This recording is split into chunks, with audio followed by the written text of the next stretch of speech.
Hi everyone, my name is Dawn Simmons, and this is my crew right here. This was back in 2016, my oldest son's wedding, and this is where me, my husband, and the whole gang are. This is probably the last picture where we were all together, because as they get older, it's hard to get everybody together.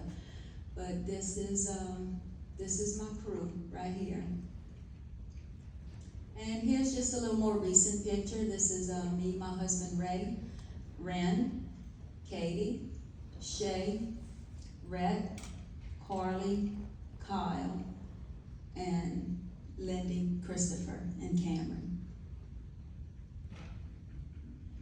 And this is my Lindy. Lindy was our memory maker. She videoed, photographed, and documented everyday life. She was the most creative person I have ever met. She was a brilliant photographer. Her pictures stood out more than any professional pictures that I have ever seen. She was just so talented in everything that she did. She was 20 years old at the time of the crash. She loved life, and she lived every minute to the absolute fullest. She was a sophomore at Nichols University. She had just landed her dream job as the campus photographer. She was hired in November of 21, and she was supposed to start that position in January of 22. But unfortunately, that day never came for her. She was just such a lover of life. She had so many videos of her and the kids that she filmed. We have thousands and thousands of videos and pictures. I think just on one of her iCloud drive. Yeah, they had 55,000. Yes, so she videoed, everyday life, and we just have so many pictures and videos where we can still hear their voices, and it's just such a blessing today. These little things that you think that are not important are just treasures to us now. They have pictures of her, videos of her and Cameron. They would go to Walmart, and they would find a little place on an aisle and they would set up camera, and then they would do little dances and just cutting up in the aisles. And it's just such a blessing to have these treasures. Her and Cameron would be at the eye doctor, and Cameron has the little patch over her eye trying to read the numbers, and Lindy's on the down low filming, and Cameron can't read it, and she's like, in her caption, "This girl can't read with a little skeleton head." And it's just, I'm just so thankful for all that we have. It truly is a treasure. At 20 years old, Lindy would come home from college, and the first thing she would do is she would just come and sit in my lap and tell me about all the things. And my husband would say, "Get off you, Mama, you're too heavy." And I'm like, no, you stay right here. And it's just, it would just bless me so much that at 20 years old that she would still want to come and sit on my lap. I just miss every single thing about her. She was getting at an age where, even though she was my daughter, we were just becoming best friends. She was my, I would go to her for fashion advice, because, I'm getting a little older and I'm trying to stay young, because a lot of times the girls and I would share clothes, and I would go and I'd say, "What about this, Lindy?" And her answer most of the time was, "Absolutely not, Mom." And she would go and she'd pick me out something else to wear. There's just so many things that is missed, because she's not here now. But Lindy was an amazing artist. In fact, with our nonprofit, we made copies of a lot of her original artwork, and we are just so honored that we are able to people purchase her little artwork and we are able to send it all over the world. I mean, I have sent her pictures to the UK,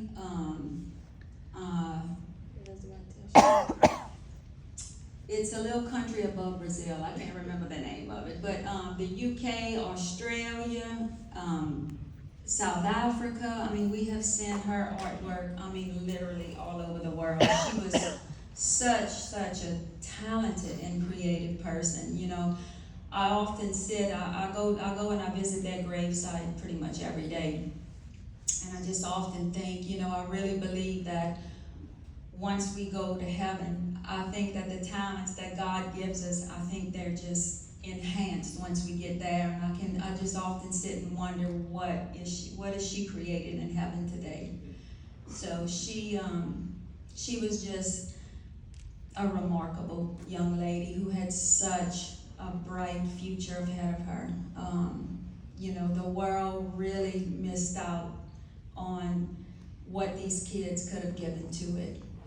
So that's just a little bit about Lindy, and this is Christopher. Christopher was 17 at the time of the crash. He was just a remarkable young man. A lot of his teachers and people referred to him as an old soul.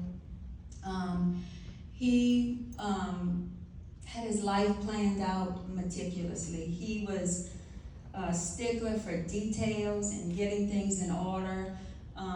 Everything he did was well thought out and well planned. I mean, he had a strategic plan for his future. He was trying to achieve a 32 on his ACT. His highest score at the time of the crash was a 26, and we had a conversation the day of the crash as we were on our way to his basketball game, and he was telling me that he needed, over the Christmas break, that he wanted me to order him some study guides in math and science, because those two areas is where he needed to pick up his scores. And he was striving for a 32. I have no doubt that he would achieve that goal. He was on his way to being valedictorian of his class. You know, he was in the top of his class, so I just know in my heart he would have achieved that as well.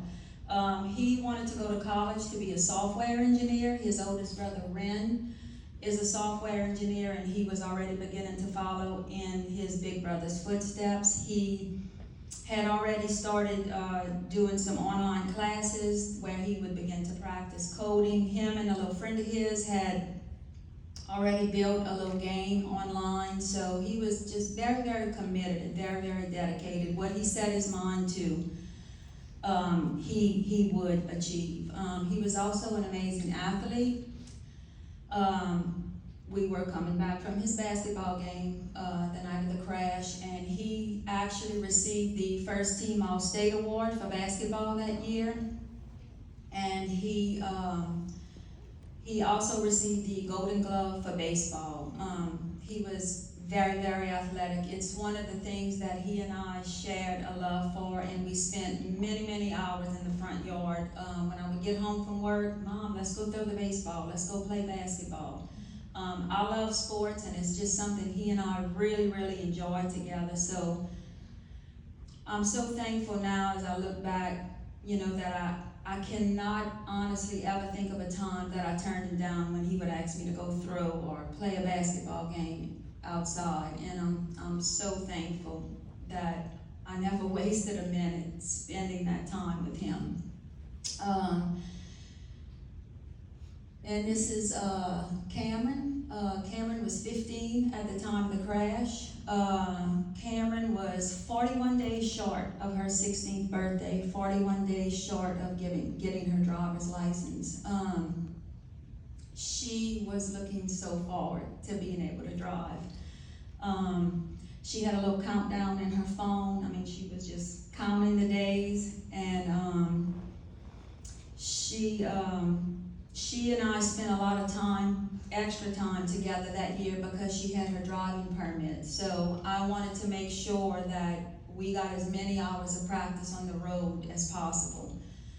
So I would get home from work, we would get in the car, and she would get her little playlist set and get everything right, and then we would just go drive. And most of the time we drive to Katie's house. And one of the things that is still very difficult for me today, because I drive alone a lot today because the kids are not here. But she would put her little playlist in and she would sing and sing and sing. I mean, from the time we left the house to the time that we got back. And today, I still look for her in that car. It's one of the things when I'm driving that I really do miss. And Katie was able to find a little video that she had of herself. She was in our living room one day, nobody must have been home, and she recorded herself singing. And very often I find myself putting that in there where I can hear her little voice again, where she would sing. But she was the kindest child that I have ever met. Her and I a lot of times would go to Walmart, and when you leave in Walmart, a lot of times in our area, probably in most areas, you would see a homeless person or just somebody who's kind of needing a little cash or something, or a little money for food or something. And if I didn't have money in my purse, Mom, go to the money machine. I mean, it would literally break her little heart if I didn't have money to give. She was just a kind and sweet person. And she played softball. She was a cheerleader, and she was just a sweetheart of a girl. She had pretty much made up her mind that she wanted to follow in Katie's footsteps, because Katie works from home. So a lot of times while Katie's working, she'll be kind of working and doing a little facial, a little steam, with her little steam machine. And when Cameron saw that, she was like, that's what I want to do. So, they had all their plans and their goals and their visions and their dreams set, and overnight our lives were just totally changed, where there is not an area of our life that has been unaffected by the loss of these kids. These were my 3 babies, and it has just been overwhelming and devastating in every way imaginable. Without these kids here, it has affected us greatly in every area of our life. So, of course, since my mom was in the crash, she doesn't remember much from that night. So it's usually where I pick up so I can tell y'all about the night. So that night I was at a Christmas party with my husband, and it was a Friday night, and at 10:29 my dad called me. And my dad usually doesn't call me, so that was strange in itself, much less at 10 o'clock on a Friday night. And he said, hey, Mom's been in a crash. They said it doesn't look good, but she's stable. And I said, well, where are y'all? I'm coming. He was like, no, it's foggy. You have your kids. Don't come. Don't worry about it. I said, no, my kids are with their grandma. Where are y'all? So he said, the state trooper told me to head to Lafayette General. So me and my husband immediately got in the car and headed to Lafayette General. And I pulled in the parking lot at 11:05. I saw my brother and my dad frantically running in the parking garage. And I stopped my car. I said, what's wrong? And he said, Facebook is saying there's 2 fatalities. And I said, well, how do y'all even know that's the right wreck? How do y'all know? Because it didn't have any names. And I don't even honestly remember their reply to that. But I parked my car and I ran into the ER and I said, do y'all have a Dawn Simmons, Cameron, Lindy, Christopher, or a Marissa Darby, which is my brother's girlfriend? And they said, we only have a Marissa and a Dawn. And that was really confusing, because why wouldn't they be at the same hospital? And honestly, when my dad told me that my mom was stable, I never even thought twice about the kids. If she's stable, of course, these young, healthy children should be fine. So as we're in the area where the ambulances come in. We're kind of just all walking around and trying to sort out what's going on. My dad gets a phone call from a state trooper who told him that the young blonde driver in our vehicle passed away, which we assumed that was Lindy because Lindy had blonde hair. And she was most likely to be driving. She had her license the longest. My mom doesn't see well at night, and Cameron just had her permit. So we figured it was Lindy, but I guess it was a defense mechanism. I didn't believe it until I had concrete proof that it was Lindy. I still didn't fully believe that. And he told my dad that his best guess on where they were was Opelousas General because of where the crash happened. So my mother-in-law got there, picked up me and my husband, and drove us to Opelousas. Now in the meantime, as I'll read through these texts, you'll see we were calling all the different hospitals and no one had them. So this is just text messages between my best friend and I. A lot of people don't understand why we would text in a time like this, but my phone was ringing. I was calling so many people. We've been best friends since we were 12 and I'm about to be 34, so this is my person. I said, we can't find my siblings, only my mom and Marissa are here. She said the hospital can't say they were taken. I said, it's Lindy, so this is when my dad got the phone call. I told her some of mom's injuries, Cameron and Christopher are critical, and this was off of the Facebook article. So we think Lindy is gone, but no one can tell us shit. Said only Marissa and mom are at Lafayette General. Said it's like we can't get information. Still not 100% sure it's Lindy. Sure Lindy is gone, but I think my brain is trying to give me hope. We still can't find any of the kids. Every hospital we call is saying they aren't there. She said maybe they were airlifted. I said that's what we're thinking. I called Baton Rouge General, New Orleans, Lourdes, Opelousas. No one has them. And we were heading to Opelousas despite me calling them. What about Baton Rouge? She starts spitting out numbers to me. I'm calling all these hospitals, no one has it. And this is when my mother-in-law picks us up and says, that's the best guess we have. Let's just go to Opelousas. So in the meantime, I said, well, let me call again before we go all that way. And then we end up having to go to another hospital, another part of the state. Called Opelousas, and someone said, there is someone who is in a wreck, but they don't know who it is. I can go identify them. That's what she told me over the phone. And I said, what do you mean identify? And she said, well, you can come look at her and tell us if you know her. And I think I knew what that meant, but again, until I had proof, I didn't believe it. And you can see these are the text messages. When I got to Opelousas, I walked in through the ER and all I could find was a security guard. So I found him. I said, I'm looking for my sister. I think she was taken here. Can you find that out for me? So he went and he got a charge nurse. Charge nurse came out and he said, I'm just telling you the young lady I have here has expired. And I said, okay. And he said, what does your sister look like? And this part's very hard for me, so I'm sorry if I cry.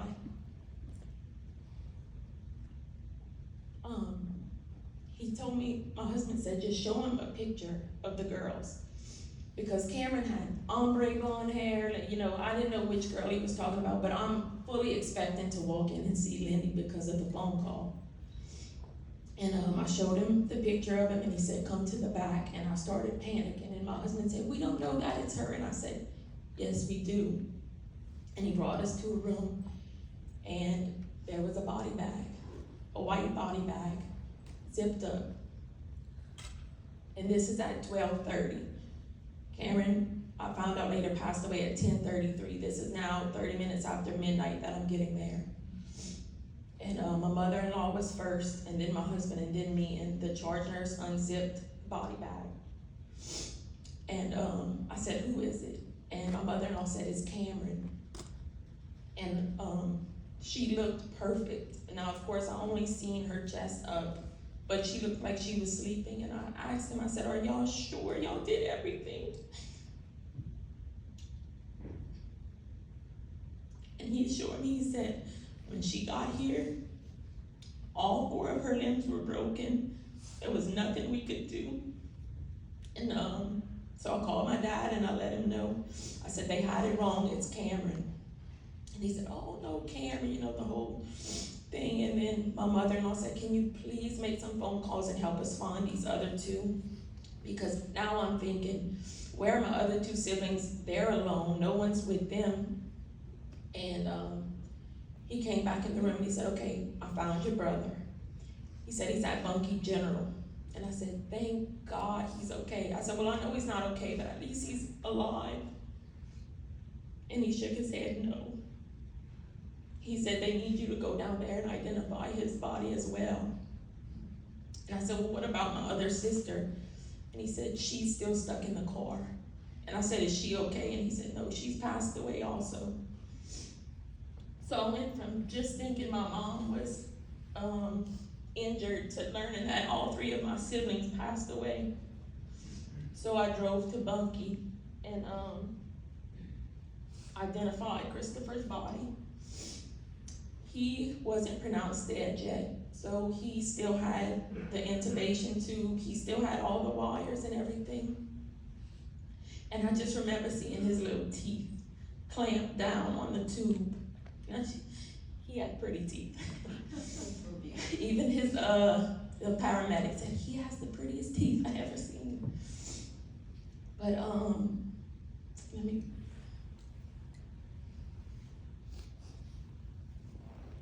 so this is the text messages between my best friend, pretty much showing exactly what I just said. This is the core. To backtrack a little, they went to Monroe, played the game. The basketball team was undefeated. They won. They stopped at Subway, and Christopher, even though they won, he was kind of upset with how he played. And when he's upset, he doesn't want to eat, he doesn't talk, and he didn't want anything at Subway. So my mom said, well, why don't you let me go to Wendy's? That's his favorite. I'll get you what you want at Wendy's. And he said, no, that's okay. I wish they would have went to Wendy's. But you can just see how quick it happened that there's Subway cups in the car. And this is a picture from on the scene. I don't even know where we got this from. There's more pictures of the car. So they were on their way back from Monroe, and they were, I think the actual city was Washington. It's kind of a strange area. It's 3 different parishes meet up. So they had Evangeline, St. Landry, And a boy. yes, so it's all in that area. And a 54-year-old impaired driver named John Lundy, what they think happened was he stopped at a rest area, which is 6 miles away from the crash, merged on the wrong way, and he crossed over an overpass, and it happened right after he got off the overpass. They think he drove for 6 miles, and how he didn't hit anyone before hitting them, I have no idea. But he was naked, he was in his boxers. His trunk was so full of trash that they thought he was homeless, which is why I did a GoFundMe, because I'm like, if he's homeless, he doesn't have insurance. But he died instantly. My sister Lindy died instantly. There were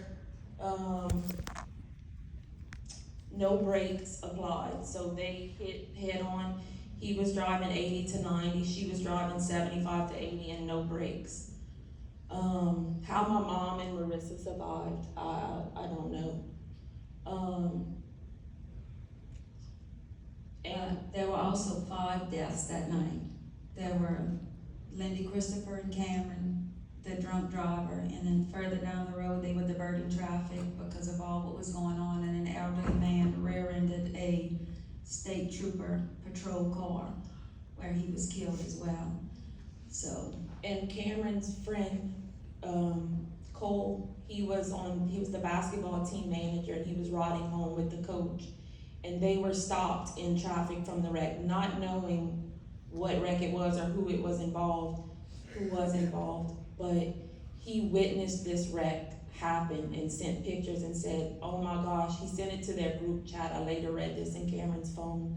He said, a man just died in front of me, he hit a cop car, he was old.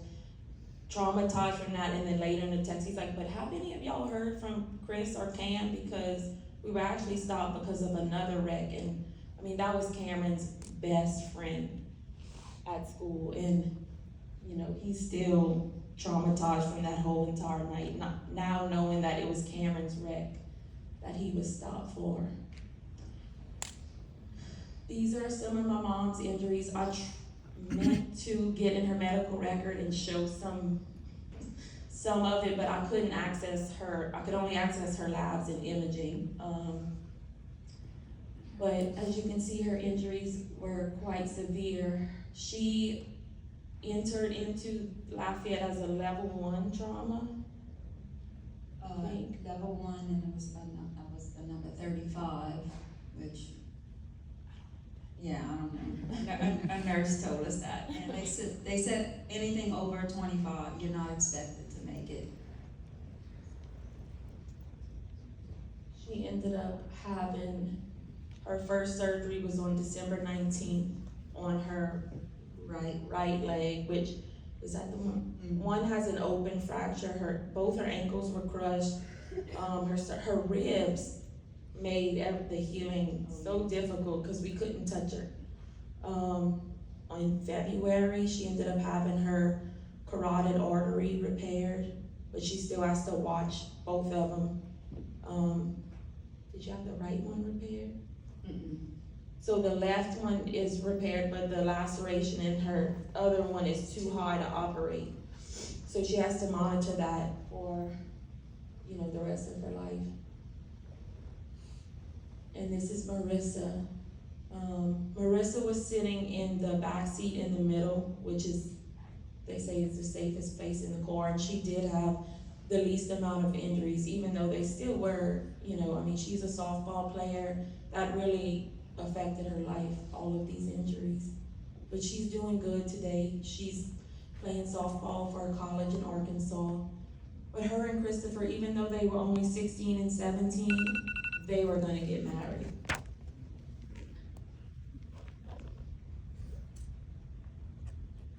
And this is just some pictures of us doing life together. This picture down here in the middle was our last Mother's Day together.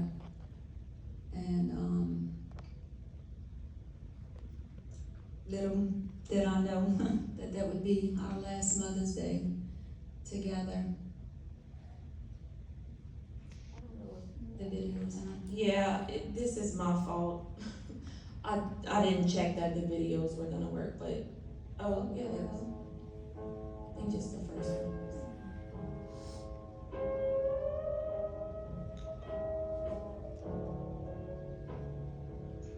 This was another traumatic experience, planning a funeral for 3 kids, pretty much by myself, because she was in ICU. She wasn't discharged until the day after Christmas, and having to coordinate when she was gonna get discharged and when to have the funeral, and I had to pick their burial spot. I had to find 18 pallbearers, pick out 3 caskets, get 3 obituaries written, pick out clothes for 3 of them.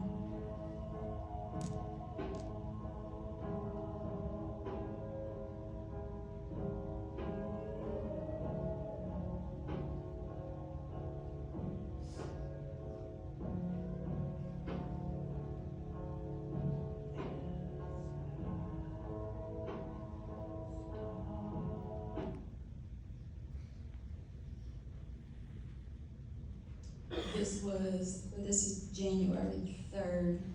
The funeral was January 4th. So this is the first day that we got to see him, the family viewing. I can remember the doors were closed and the funeral director let us in, and I can remember sitting in a wheelchair waiting for those doors to open. Was probably the most devastating and hopeless feeling of my life, knowing what was behind those doors. And to see you people that you love These kids were the joy of my life. My life totally revolved around them. They were the last three, so I really got to totally commit and pour into them everything that I had, and to open those doors and see the three youngest children who were full of life in caskets was literally the most devastating thing I've ever experienced in my life. For months, I literally couldn't speak. I didn't see any way that I would have anything to ever look forward to.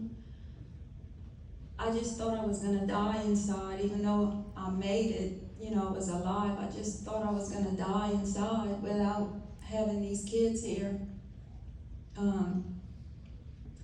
So where God has brought us from there to here, I tell you, it is an absolute miracle.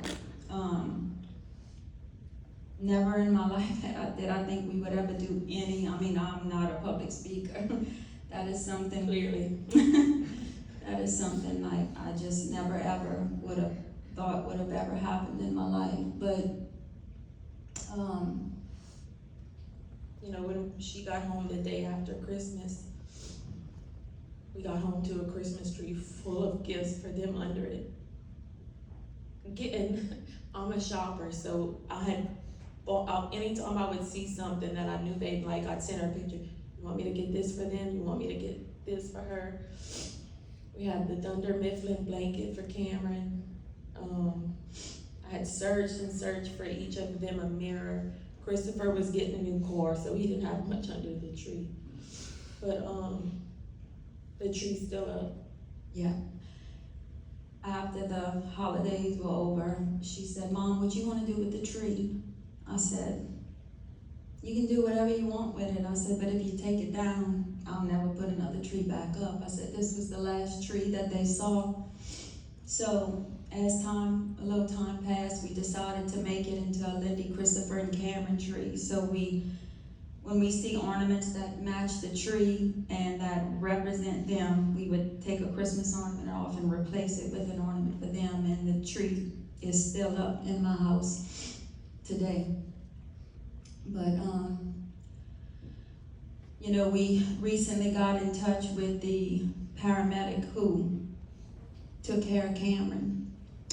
We had befriended the paramedic who took care of Christopher, and he kind of told us as much as we wanted to know about the details of what had happened that night, because we just couldn't understand why they were all in different hospitals. And he explained that they were en route to another hospital, but Christopher coded, so they had to detour to a closer hospital to try and get him stable enough to get him to the trauma center.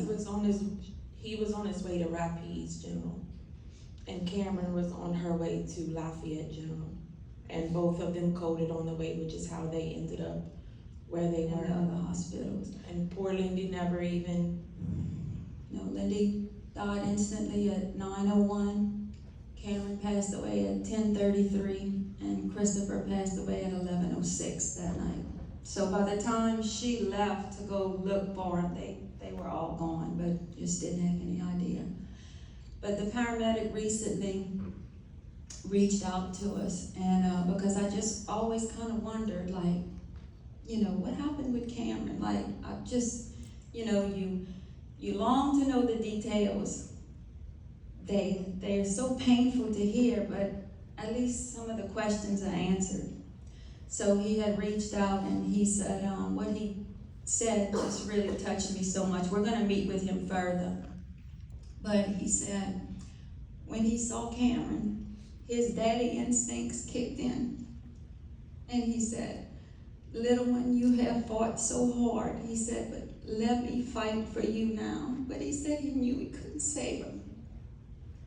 So it did bring some peace to my heart, knowing that someone who was so loving and thought of her like a daughter, had tended to her in her last hours. So I'm just so grateful and thankful for all the paramedics and Lafayette General. They were just amazing. There was an off-duty critical care paramedic that witnessed the crash. So Cameron actually had an IV started almost immediately.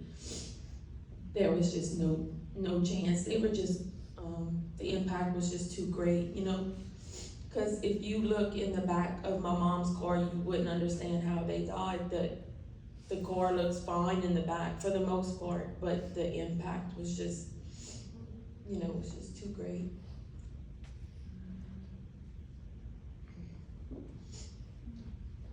This is the day that we buried him. On the day of the funeral, I'll never forget driving up to the church, and it's just something that I just never had witnessed before. 3 hearse. When Katie went to purchase the caskets, the funeral director said, We picked one out and he said, okay, let me just make sure they have 3 in stock.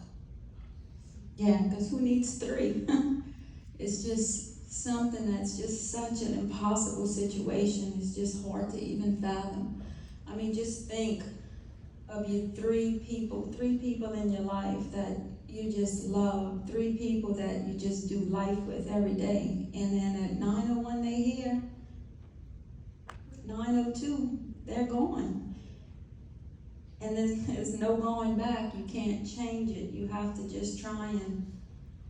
I have a 14-year-old daughter who is just best friends with these 3. They grew up together. It was almost like they were siblings with her too. And now I just watch her. She never has friends over. Like, those were her friends. Like, she's so different, and my toddler, he wasn't even 2 when it happened, and now he's 3. We went to the cemetery the other day and we have the flags with their pictures, and he pointed at each one. He said, what's that name? What's that name? He doesn't know him. And it's so hard to know that he'll never know them. Such a big part of our life. He will never understand who they were. And these are the pictures from their obituaries. Sorry, I don't know what slide's coming next. It's a surprise for me too. This is where the crash happened, on mile marker 41 on I-49 South. And if you go there today, you will find pieces of my mom's car. We went to... Someone had messaged Katie, who was passing. We get a lot of messages for people who pass. They always check in on the site for us because it's about an hour and a half from where we live. And someone had messaged her saying that Cameron's cross was down. And we didn't know if someone had stolen it because the lights have already been stolen, the lights that we put out there. So we went to check on it, and we brought some treated wood just in case my husband needed to make any repairs. And sure enough, it was just that the wood on Cameron's had started to rot, so we replaced everything. And while my husband was doing that, I was just kind of walking around, and about 100 feet from the crash site, I found my battery and a big piece of metal that my battery was connected to that was buried in the ground. And I guarantee you, I can go, my car just literally disintegrated the front end. And I could go there again and again and again, and I promise you, I will always find pieces of my car. It was just such a violent impact. And this is their resting place. Katie and my other daughter, Carly, she's a 3D artist, so Katie told her what we wanted. We wanted something very special because they were just so young and just so full of life and just such beautiful kids. We just didn't want the regular little ceramic picture of something, so we took a lot of time and thought into designing their headstones. And this is where I go pretty much every day. I spend a lot of time there. I just purchased the next 2 plots on the side, and I told Katie, I said, when it's my time, I'm just gonna feel right at home, because I spend so much time there. It's like the little cemetery nosy lady. She's like, oh look, they just buried him, and then she knows all the I know all the gossip. cemetery things. So, Oh, this is just another video of the kids. That's Christopher and Marissa. Oh.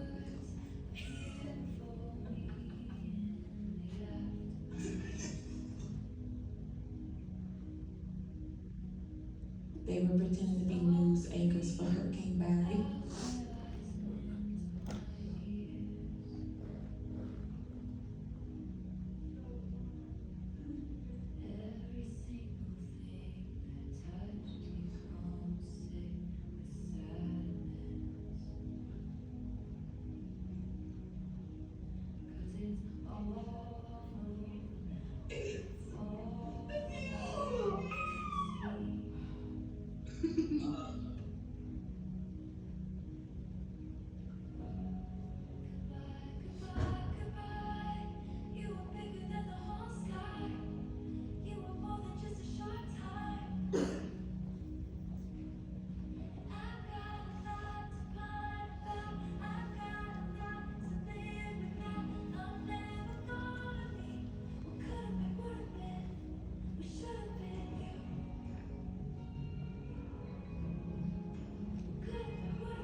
Lindy also won Homecoming Queen. This was that night.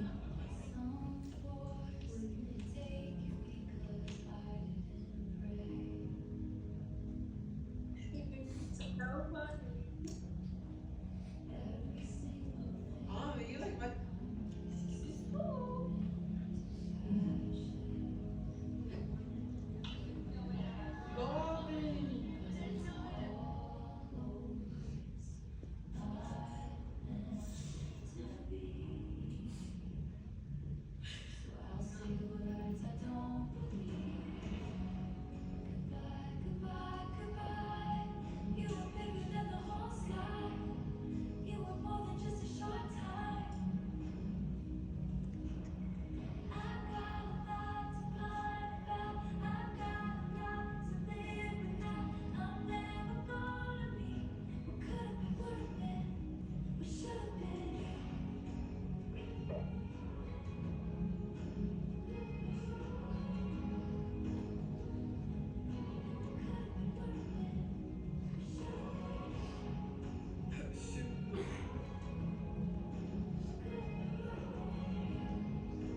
so that's our little story, us, my people.